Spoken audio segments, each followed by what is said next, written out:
السلام عليكم ورحمة الله وبركاته داوديال aad iyo aad baan idin salaameynaa galabta waxaan idin wadaa kulay waa aragteeno beer aan idin la wadaagay muuqaaladeeda in badan aan idin la wadaagay oo aragteen ayaan maanta doonayaa inaan iskiin baro beertan iyo mulkiilaheeda markaa waxay la jooga Sakariye oo ah ragga beertan aasaasay mulkiilihiina markaa soo dhawaadaan leenahay Sakariyena soo dhawaadaan leenahay aad baad u mahadsan tahay hello jazakallahu khairan aniga Zakariya Ali Mawlid baleeda beertan waxaan aasaasnay June sanadkan alxamdulillah beertu waxay ku taalaa xaafadda Siibakti magaalada Burco ma sha Allah imika de ma sha Allah wax kastaan ku abuurnay xabxabaday noqoto haday shamaam noqoto basal salad qachi wixii suuqa looga baahnaayo dhan alxamdulillah aad baad u mahadsan tahay ma sha Allah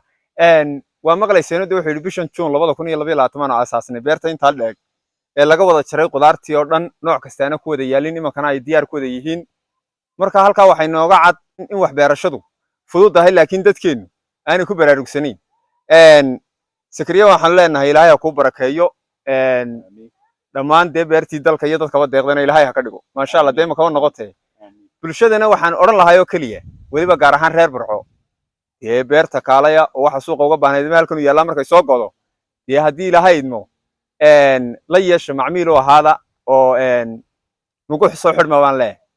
nooc walba ka baxaan xabxabkii baa ku yaala imka kan waa xabxabkii kan waa shamaamkii kaasi waxa weeyaan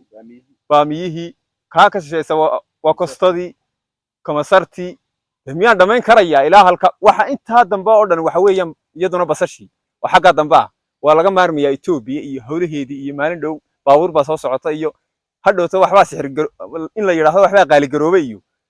in laga maarmayaaba aniga ilata marka waxaan leeyahay ku soo xidhma beertuna waxay ku taalaa